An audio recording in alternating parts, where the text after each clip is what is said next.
ఉట్టికెక్కలేనోడు స్వర్గానికి నిచ్చెనలు వేశాడంట. ఏపీలో YCP media వ్యవహారం ఇలాగే ఉంది. రాష్ట్ర ప్రజలను ఆకట్టుకునే విషయంలోనే ఎలా ముందుకు వెళ్లాలో అర్థం కాక వైసీపీ పెద్దలు కింద మీద పడుతున్నారు. ఇలాంటి సమయంలో వైసీపీ జగన్ ఢిల్లీలో చక్రం తిప్పుతారనే ప్రచారం ప్రారంభించారు బ్లూ మీడియా మేధావులు. ఏపీలో టీడీపీతో జట్టు కట్టి వైసీపీని ఘోరంగా ఓడించడమే కాకుండా కూటమి ప్రభుత్వానికి ఢిల్లీ పెద్దలు ఫుల్ సపోర్ట్ ఇస్తున్నారు. ఇది వైఎస్ జగన్ కి మింగుడు పడటం లేదు. అయినా ఇప్పటికిప్పుడు బీజేపీ మీద ఎదురు తిరిగే పరిస్థితి లేదు.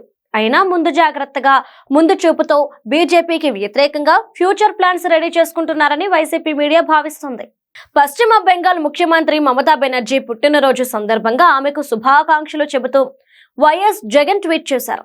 మమతా బెనర్జీ రాజకీయాలు పూర్తిగా ప్రధాని మోడీని టార్గెట్ చేస్తూ ఉంటాయి. ఈ ట్వీట్ ని పట్టుకుని జగన్ జాతీయ రాజకీయాలపై ఫోకస్ చేశారని కథలు స్టార్ట్ చేశారు. కాంగ్రెస్ కూటమితో ఇమడలేకపోతున్న ఆమ్ ఆద్మీ పార్టీ, బీఆర్ఎస్ వంటి పార్టీలకు మమతా బెనర్జీ తృణమూల్ కాంగ్రెస్ తోడైతే మూడో కూటమి ఏర్పాటు చేస్తారట. ఇక్కడ సమస్య ఏంటంటే 2024లో కాంగ్రెస్ సారథ్యంలో ప్రతిపక్ష పార్టీలన్నీ కలిసినా బీజేపీ సింగిల్ గా సాధించినన్ని సీట్లు కూడా తెచ్చుకోలేకపోయారు. అలాంటిది కాంగ్రెస్ ని పక్కన పెట్టి మూడో ఫ్రంట్ ఏర్పాటు చేస్తే అది బీజేపీకే ప్లస్ అవుతుంది. ఈ మూడో ఫ్రంట్ ప్రభుత్వ వ్యతిరేక ఓటును చీల్చడం ద్వారా కాంగ్రెస్ కూటమికి నష్టం చేస్తుంది. అది కాషాయ పార్టీకి ప్లస్ అవుతుంది. హర్యానాలో కాంగ్రెస్ ఆమ్ ఆద్మీ పార్టీలు విడివిడిగా పోటీ చేయడం వల్లే అందరూ ఓడిపోతుందని అనుకున్న బీజేపీ ఘన విజయం సాధించింది. ఏదైనా కథ చెప్తే నమ్మేలా ఉండాలి.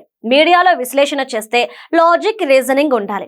ఈ సోషల్ మీడియా యుగంలో చేతికొచ్చింది రాస్తాం, నోటుకొచ్చింది చెబుతామంటే కుదరదు అని గుర్తుంచుకోవాలి.